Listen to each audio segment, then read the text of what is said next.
Hello and welcome to Arithmetic Academy. I am Mohammad Saad, your maths teacher. Let's solve problem and explore math concepts. तो मैं start करूँगा exercise 1.5 class 9 की book से. So as usual हर exercise start करने से पहले मैं उस एक्सरसाइज के बेसिक कॉन्सेप्ट देता हूँ ताकि आप लोगों को अच्छी तरीके से समझ में आए और उसको अच्छी तरीके से सॉल्व कर सकें. एंड आई रियली होप मैंने अभी तक आपको जो पिछली वीडियोस में समझाया सिखाया वो आपको अच्छी तरीके से समझ में आया होगा. तो अभी तक हमने यूनिट नंबर 1 के अंदर तो एक्सरसाइज 1.1 से एक्सरसाइज 1.4 तक हमने रियल नंबर के बारे में पढ़ा और कॉम्प्लेक्स नंबर हम एक्सरसाइज 1.5 और 1.6 के अंदर पढ़ेंगे. अब मैं आपको रियल नंबर थोड़ा सा दोबारा रिकॉल करा देता हूँ जो मैंने आपको पहले समझाया था. A real number is a regular number that you can find on a number line and that can be expressed as a finite decimal or fraction without any imaginary part. Real number जो होता है वो एक regular number होता है number line के ऊपर जो कि हम लोग नॉर्मली देखते हैं, जो डेसिमल फॉर्म में भी हो सकता है, फ्रैक्शन फॉर्म में भी हो सकता है, होल नंबर के अंदर भी हो सकता है. वो बिल्कुल इमेजनरी पार्ट के बगैर होता है विदाउट. जो रियल नंबर होता है फॉर एग्जांपल ऐसे हो सकते हैं होल नंबर 1 2 3, फ्रैक्शन नंबर होगा 1/2 2/4, डेसिमल 0.2, ऐसे ज़ीरो. ये होता है. तो बेसिकली ये होता है रियल नंबर्स. तो अब मैं आपको समझाऊंगा इमेजनरी नंबर. बहुत से बच्चों को इमेजनरी नंबर्स नहीं समझ में आता, तो मैं आपको क्लियरली समझाता हूँ, एक्सप्लेन करता हूँ इमेजनरी नंबर होता क्या है. अगर आप लोग को नहीं समझ में आए तो दोबारा पीछे करके देखिएगा वीडियो को, इमेजनरी नंबर होता क्या है. अब मैं आपको एक्सप्लेन करता हूँ. An imaginary number is that when square root give a negative result. It's a number that when multiplied by itself give a negative answer.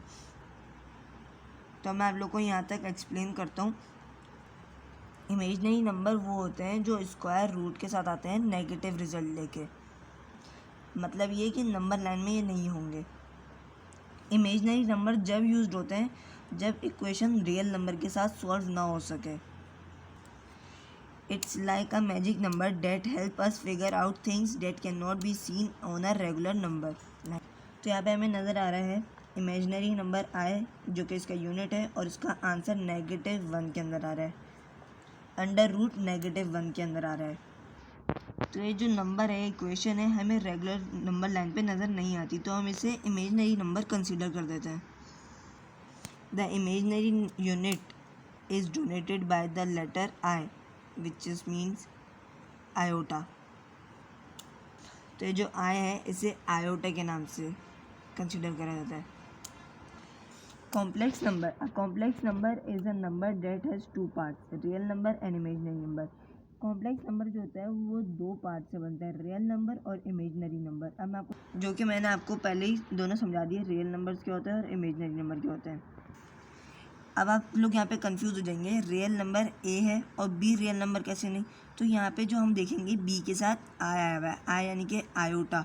तो ये जो है आयोटा यूनिट है इमेजनरी नंबर का, तो ये हुआ हमारा इमेजनरी नंबर. तो ये जो पूरी इक्वेशन है जिसके अंदर रियल नंबर ऐड होता है इमेजनरी नंबर के साथ उसे कहते हैं कॉम्प्लेक्स नंबर. तो अब हम स्टार्ट करेंगे exercise 1.5 question number 1. Right the following complex number in the form of a plus iota b for the given order pair. तो अब इस सवाल के अंदर कह रहे हैं जो हमें एक्सप्रेशन या क्वेश्चन मिलता है उसको हमने complex number a plus iota b की फॉर्म में हमें उसको कन्वर्ट कर देना है. तो हमारे पास पहला सवाल आता है 1 और 2. तो हम इसको सॉल्व करेंगे. तो हम 1 को a कंसीडर कर लेंगे और 2 को b. तो हम यहाँ पे लिखते हैं a प्लस b आयोटा. अब हम आयोटा पहले लगा लें या बाद में लगा लें मैटर नहीं करता ज़्यादा. तो हम यहाँ पे इसको कंसीडर जो करा था उसकी वैल्यू a की जगह 1 आ गया, यहाँ पे 2 की जगह b की जगह 2 आ गया. तो ये हमारा आंसर आ गया. तो अब आप कहेंगे हमने यहाँ पे कॉमा का साइन हटा के प्लस का साइन क्यों लगाया है, क्योंकि उन्होंने कॉम्प्लेक्स नंबर के अंदर जो एक्सप्रेशन दिया था हमें प्लस के साथ दिया था, तो हमें यहाँ पे प्लस का साइन ही लगाना था. तो हमारे पास सेकंड क्वेश्चन आ जाता है 2 और 2. तो हम यहाँ पे फर्स्ट 2 को a कंसिडर कर लेते हैं और दूसरे को b आयोटा.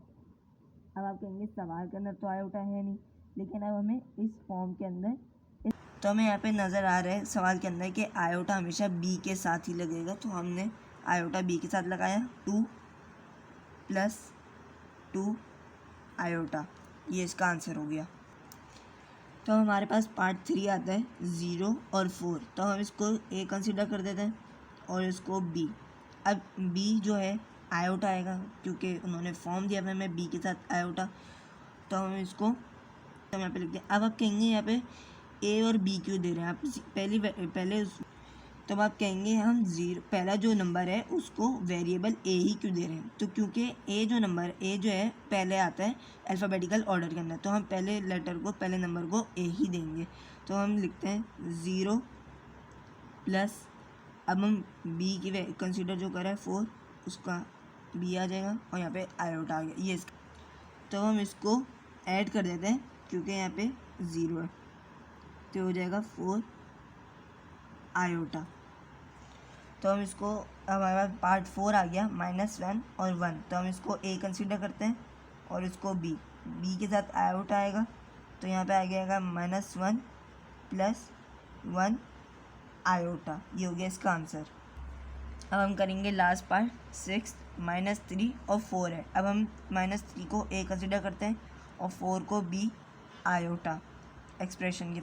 अब हम यहाँ पे वैल्यू लिखते हैं, -3 ए आ जाएगा और बी आयोटा की जगह आ जाएगा 4 आयोटा, ये हो गया इसका आंसर। तो अब हम स्टार्ट करेंगे एक्सरसाइज 1.5 का question number 2, identify real and imaginary part of the following complex number. तो हमें कॉम्प्लेक्स नंबर के अंदर रियल नंबर और इमेजिनरी नंबर आइडेंटिफाई करना है। तो ये जो चीज़ है आइडेंटिफाई करना है रियल नंबर और इमेजिनरी नंबर, ये मैं आपको पहले समझा चुका हूँ, और अगर आपको ना समझ में आया हो तो आप वीडियो को पहले रिवाइंड करके देखिए। लेकिन फिर भी मैं आपको यहाँ पे क्वेश्चन जो है वो सॉल्व करता हूँ स्टेप बाय स्टेप, ताकि आपको और अच्छी तरीके से समझ में आ जाए। अब यहाँ पे हम पहला पार्ट देखते हैं 1 + 2 आयोटा। तो हम यहाँ पे देखते हैं 1 जो है रियल नंबर है और 2 जो है वो इमेजिनरी नंबर है।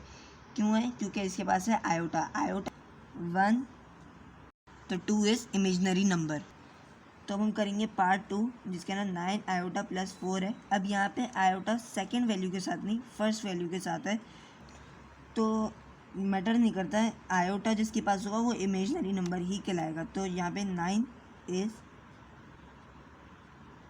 एंड 4 इज़,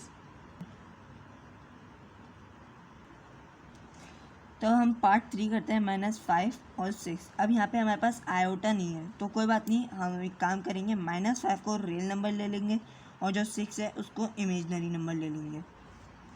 क्यों इसको हम इमेजिनरी नंबर कंसीडर करेंगे? क्योंकि ये ए है, ए को हम रियल नंबर कंसीडर कर लेते हैं और बी को हम इमेजिनरी नंबर। तो 5 हम ले लेते हैं रियल नंबर और हम 6 ले लेते हैं इमेजिनरी नंबर। तो अब हमारे पास पार्ट 4 आता है -1 - आयोटा। तो हम -1 को रियल नंबर कंसीडर कर लेते हैं। तो अब यहाँ पे हमारे पास कोई नंबर नहीं है, तो हम यहाँ पे 1 कंसीडर कर लेंगे। तो यहाँ पे हमारे पास हो जाएगा -1 इमेजिनरी नंबर, क्योंकि यहाँ पे कोई नंबर। तो हम स्टार्ट करेंगे पार्ट 5। अब पार्ट 5 के अंदर हमें फ्रैक्शन फॉर्म दी हुई है। फ्रैक्शन फॉर्म देख के हमने घबराना नहीं है, बस यहाँ पे हमने देखना है आयोटा जिस वैल्यू के साथ है वो इमेजिनरी नंबर हो गया। 4 is real number and -4/5 is imaginary number, क्योंकि उसके साथ आयोटा है, तो ये हो जाएगा -4 इमेजिनरी नंबर। तो हम लास्ट पार्ट करते हैं पार्ट 6, 2 आयोटा -1। 2 आयोटा जो है 2 के साथ है, तो 2 जो हो जाएगा इमेजिनरी नंबर हो जाएगा। 2 इज़ और -1 इज़ रियल नंबर। तो हम स्टार्ट करेंगे exercise 1.5 question number 3, find the conjugate of the following complex number. तो इसके अंदर हमें कॉन्जुगेट फाइंड करना है कॉम्प्लेक्स नंबर के अंदर। कॉन्जुगेट क्या होता है? कॉन्जुगेट दो वैल्यू के बीच का जो साइन होता है उसको चेंज कर देता है, इसे कहते हैं कॉन्जुगेट। तब हम पहला सवाल करते हैं 3 + 2 आयोटा। अब हम इसको z के इक्वल कंसीडर कर लेते हैं। 3 + 2 आयोटा ये z के इक्वल हो गया। अब हम इस पर कॉन्जुगेट अप्लाई करेंगे, वो कैसे होगा? इनके ऊपर बार आ जाएगा, सही। तो अब हम इसको आगे सॉल्व करेंगे। तो यहाँ पे z के ऊपर से बार हट जाएगा और 3 + 2 आयोटा है। यहाँ पे साइन कॉन्जुगेट करना, साइन चेंज हो जाती है, तो 3 - 2 आयोटा। तो हम करेंगे सेकंड पार्ट 1 - आयोटा। तो हम 1 - आयोटा पहले ले लेते हैं और हम इस पूरी इक्वेशन को z के इक्वल कंसीडर कर लेते हैं। 1 - आयोटा हो गया z। अब हम कॉन्जुगेट इस पर अप्लाई कर देते हैं। कॉन्जुगेट कैसे अप्लाई होगा, इसके ऊपर हम बार लगा देंगे। अब हम इसके ऊपर कॉन्जुगेट अप्लाई करेंगे। तो हम इसको आगे सॉल्व करते हैं और इसको साइन हम चेंज कर देंगे। 1 + आयोटा, ये हो गया इसका आंसर। तो हम थर्ड पार्ट करेंगे स्टार्ट। तो यहाँ पे हमने देखा यहाँ पे 2 है, फ्रैक्शन फॉर्म के अंदर है, आपने घबराना नहीं है। अब हम इसको दोबारा वही z के इक्वल ले लेते हैं। हमने इसको z के इक्वल इस पूरी इक्वेशन को कर लिया। अब हम यहाँ पे कॉन्जुगेट अप्लाई करेंगे। अब कॉन्जुगेट अप्लाई करने से पहले हमें एक चीज़ यहाँ पे नज़र आ रही है, प्लस माइनस। अब हम ये इसको प्लस माइनस माइनस हो जाएगा, तो यहाँ पे हम लिख देंगे माइनस। तो हमने इसके ऊपर साइन लॉ अप्लाई कर दिया, प्लस माइनस माइनस हो जाएगा। तो हम यहाँ पे इसके ऊपर कॉन्जुगेट लगाते हैं, बार लगा देते हैं। ये हो गया कॉन्जुगेट अप्लाई। अब हम कर देंगे इसको नीचे साइन चेंज, z प्लस का साइन आ जाएगा क्योंकि हमने यहाँ पे कॉन्जुगेट कर लिया। यहाँ पे 4/5 आयोटा, ये हो गया इसका आंसर। तो हमारे पास पार्ट 4 है 3 आयोटा + 1। तो हम इसको z के इक्वल कर लेते हैं, जो कि हमने अपने पीछे क्वेश्चंस में किया हुआ है। अब इस बार = 3 आयोटा + 1 बार। अब हम इसकी यहाँ पे साइन चेंज कर देंगे, z = 3 आयोटा - 1। ये हो गया इसका आंसर।